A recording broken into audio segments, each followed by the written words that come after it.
Hey guys, it's Jip Productions here, and we're here to talk to you guys today about our new product, The Good Guy. It's a film we recently created that stars me as the main actor, and I'm Leon Horvath. And I'm Dylan Quilty. I'm the main cameraman and director. And I'm Ben Fedorowicz. I was the lead editor for this project. So I'll start us off with our first question. How does your product use or challenge conventions, and how does it represent social groups or issues?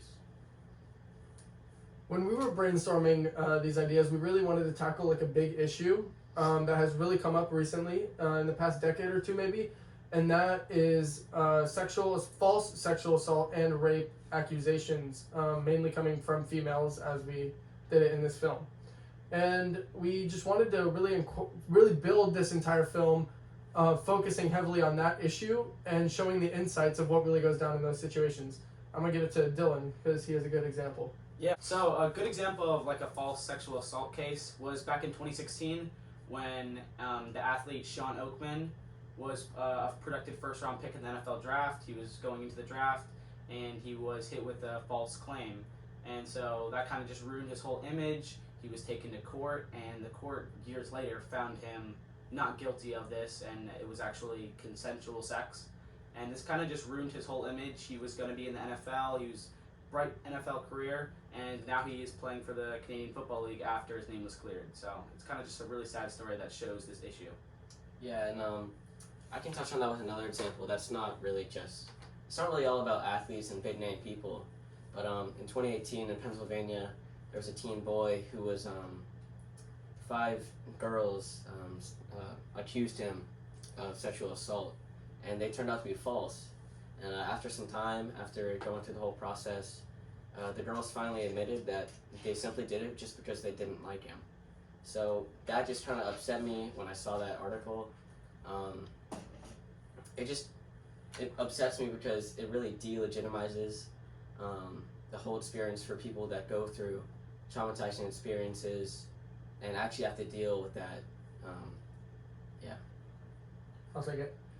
We really tackled this college, young adult area, like 20 to 30s social group, where this is very common in recent years, and we really wanted to shine a light on this situation.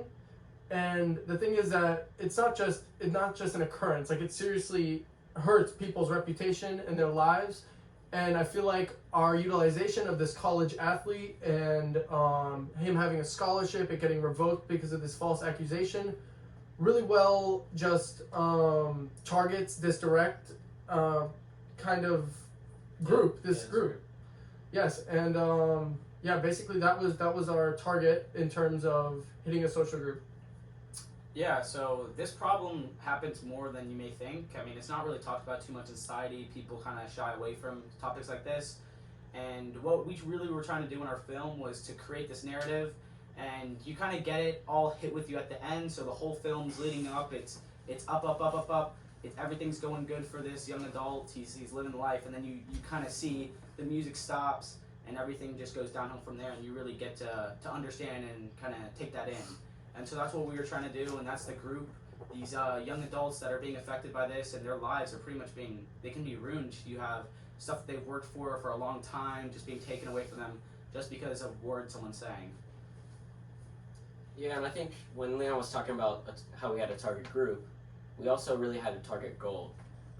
We wanted to challenge the convention of how society today really seems scared to address this topic at hand. I mean, you see it in the news, you see stories about it, but it really doesn't seem like there's any movements or any progress towards changing it being a norm in society. So our goal was just to put it out there and hopefully make a change. All right, so for our second question, it is, how does your product engage with audiences, and how would it be distributed as a real media text? So beginning with how it can engage the audiences, I just really think our product is a great way to shed light on the topic at hand. I think instead of just an article or a story that you may read about or see in the news, I think the movie or our product can make it a lot more personal to the viewers who are watching it. I think it'll shed light and just make it a lot more relatable, and just so they can really see all that's going on in the background of these stories and how it can really take a toll on people. And I think if we show that, then the people will really have a change of heart when watching it. I agree with Ben's comment on engaging with the audience through just shedding light on the situation and giving people knowledge instead of just something to watch. But in terms of distribution, I would take it down like an educational route. This could be shown in schools, colleges, any age to any child, anyone, adults. Because the thing is that people do not know the facts about the situations, and they do not know how much something like this can affect someone's life. And this just really puts a target on the back of this entire topic as a whole. So I believe that the media could be distributed straight through an educational route to just expose everyone who needs to know about this and just give them the knowledge they need in terms of false sexual assault and rape accusations. Yeah, so I completely agree. The educational route is something that this is perfect for, just getting the word out and, informing people about this. So a little disclaimer, it's not just women that are doing these false sexual assault claims. It can be men, it can be, whatever. It's not just one demographic that's doing it. So the distribution is going to everyone. It's not going to one specific race, gender, nothing like that. And we also want to shed light on those being accused and the accuser. So before you are going to put these words out on someone's name, you should think about how it affects them and if it really is true, the claims that you're making. And for the person being accused, just when the event happens, to make sure it's all consensual and make sure that you know exactly what's happening. I'll take it for a second. In terms of our film, the reason that this is not only projected towards the accusers, it is also projected towards those being affected, is because both of these parties can see through our film how negatively this can affect someone's life and how much it takes from someone personally. So therefore, an accuser in a real life situation can see from this film what they're causing to someone's life, and the affected person can see what is to come from situations like this, so they should stay as far away from this as possible. Yeah, well stated. You got anything to add? No, I'm all good. Our third question is, how did your production skills develop throughout this project? Yeah. Hand it to Dylan. So a couple months back, the same group here, we did another movie introduction, and I know it was all right. I mean, it was our first time having experience making films, and I was the director once again, and I can say wholeheartedly that we have grown as a group together, a ton. For sure. And so specifically in this film, we wanted to try new things. In our other film, we didn't really do too much with the camera work, and yeah, it didn't really come out exactly how we planned.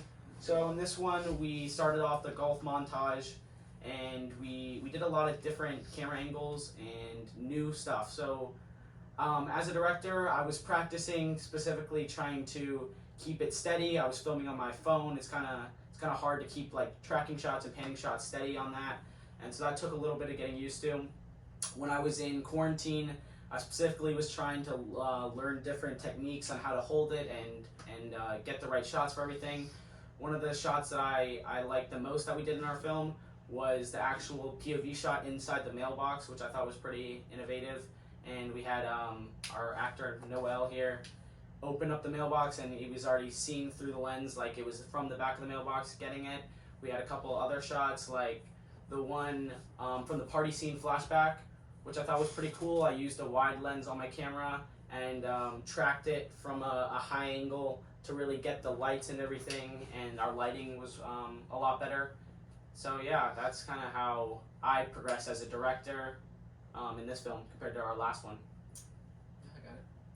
So yeah, I can agree with that. With our first film a few months ago, you can definitely tell if you watch that we've improved a whole lot as a group, and I think I've gotten a lot better at my editing. I use the same software for both films, and I've really been using iMovie my whole life, but like for small things, just small fun little clips and everything, fun little films. But this is my first experiences really using it to make something that's worth watching. With this film, I became a lot more comfortable with the software itself. Previously, I could really only do basic cuts and transitions, but using it now, I learned how to use the speed editor, adjust the audio better, better transitions, better cuts. The credits I think were a lot better this time, and I think I overall progressed very well. Just doing my research and looking up the software, and yeah. And by the way, he's being very humble when he says he's progressed, just a little bit. I mean, our first movie, we didn't do any of the kind of editing that he did in this. He did a lot of quick, hard cuts and pairing different shots up, which was really impressive. So Thanks, man. Yeah, Ben definitely shined as an editor. He grew a lot, that's for sure. But for myself, not only do I think I grew a lot from the first film that we did, but I believe that I progressively kept growing throughout this film as well. I was using the internet a bunch to just keep finding new techniques, acting exercises and stuff that would help me show different expressions, help me embody this character that we have formed. And I feel like as the movie even progressed, just this one, this opening scene, I feel like I started doing a lot better and getting more comfortable in my act. And I just think that we all have grown tremendously throughout this film in terms of production and our skills in that area, considering that we have never focused on anything like this before. Yeah. And it's been fun, and I didn't use too much technology, but I just really focused heavily on growing my strength as an actor and my capacity to once again just embody these characters. And I feel like I could do a lot better even in the next film that I would do.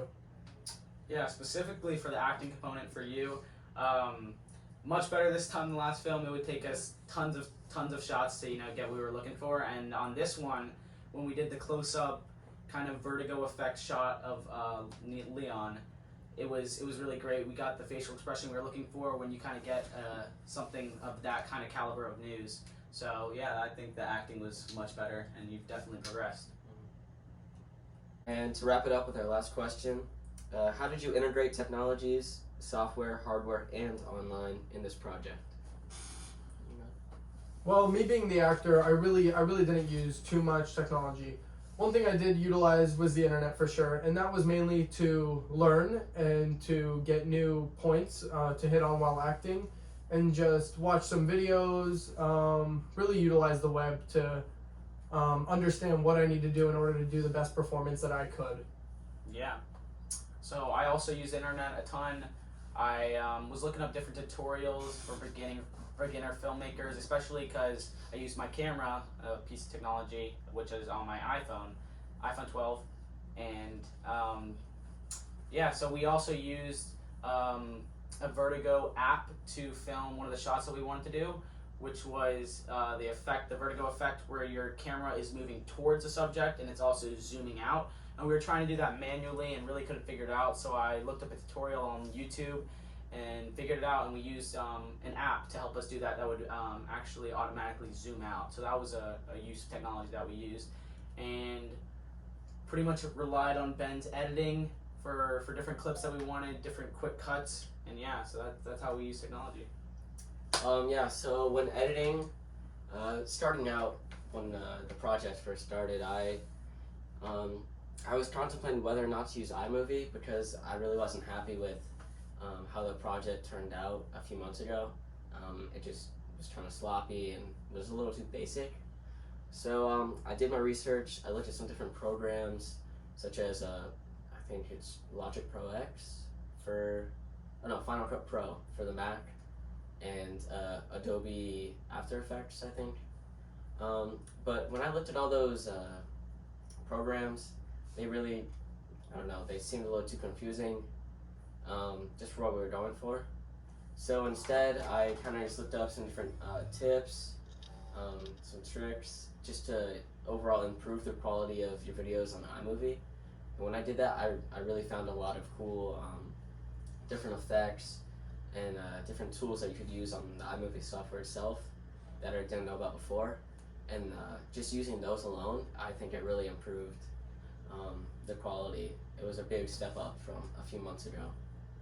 Yeah. Yeah, so this has been Jip Productions. We hope you guys enjoyed The Good Guy, and we're signing off. Yes, sir.